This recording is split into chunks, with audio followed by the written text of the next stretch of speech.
I think the most serious failing has to be the leadership. Poor leadership has allowed the fact that people are harming themselves or even taking their own lives whilst on waiting lists to be seen.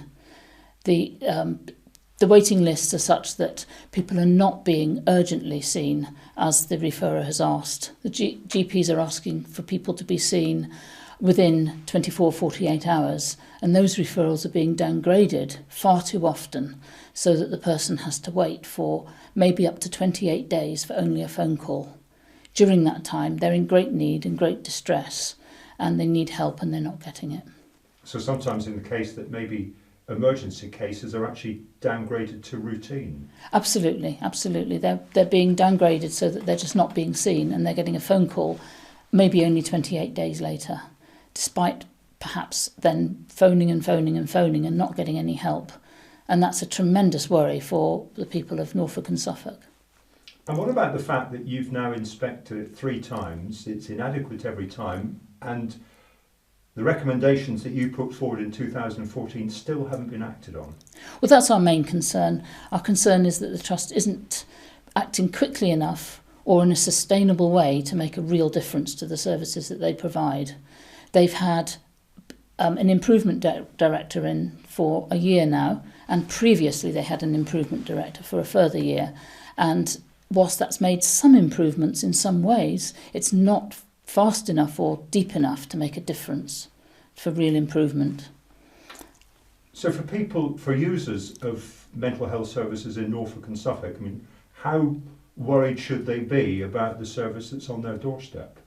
Well, I don't think they should be too worried about services once they're getting the service.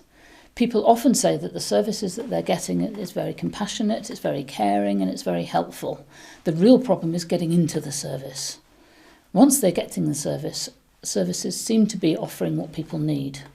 But it's the gatekeeping and the fact that they're just being kept on waiting lists for far too long without proper assessment that's the real problem.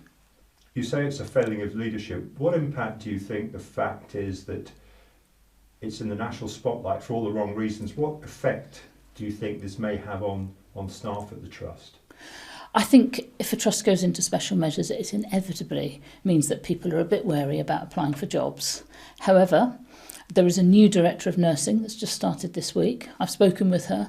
She's a very impressive person who comes very highly recommended and is an experienced director of nursing.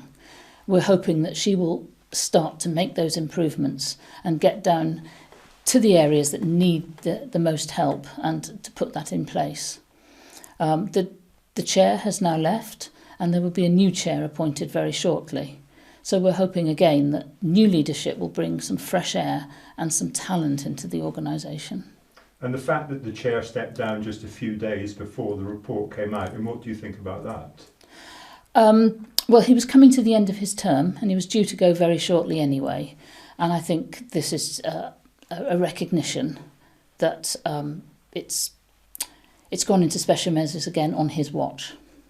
Which isn't great. No, and I think he feels that he was unsustainable to continue.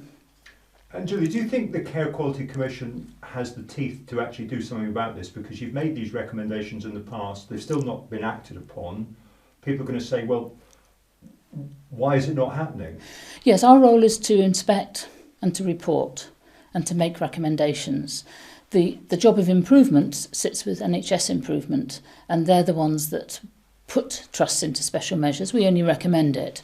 We work very closely together, but it's their job to actually make sure that the improvements come about. And I know they're working hard and with the Trust in order to put some immediate improvements in place. So when you next carry out an inspection, what would you hope to see in terms of the improvement?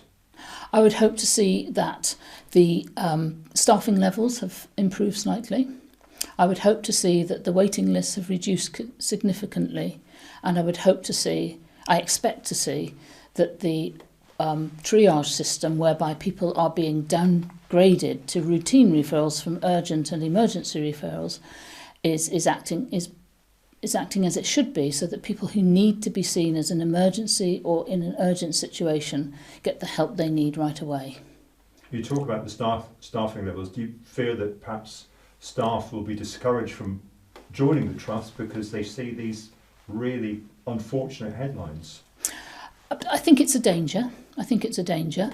However, if new leadership comes in and there's a new energy, I think that will be the thing that really brings people into the trust to want to perform in a much better way, so that people will be energised to offer a much better service. So in a nutshell, it's the leadership that needs to change. And how quickly does that need to change? I think it needs to change and has started to change already. It's a new leadership team. There's virtually nobody left now from the team that were there this time last year. So there are completely new people in place. There's a new Chief Operating Officer. It's a new post completely, and he's there now to oversee everything that happens within both Norfolk and Suffolk, from an operational, what happens actually on the ground point of view. And I'm hoping that his post will bring about big change as well. So on perhaps a slightly positive note, in what has been a pretty dreadful episode, maybe things are just slowly beginning to turn in the right direction. I think they will do. And I think we have to give them the chance to do that. Any big changes won't actually affect the immediate problems, and we need to get over those problems as quickly as we can to keep people safe.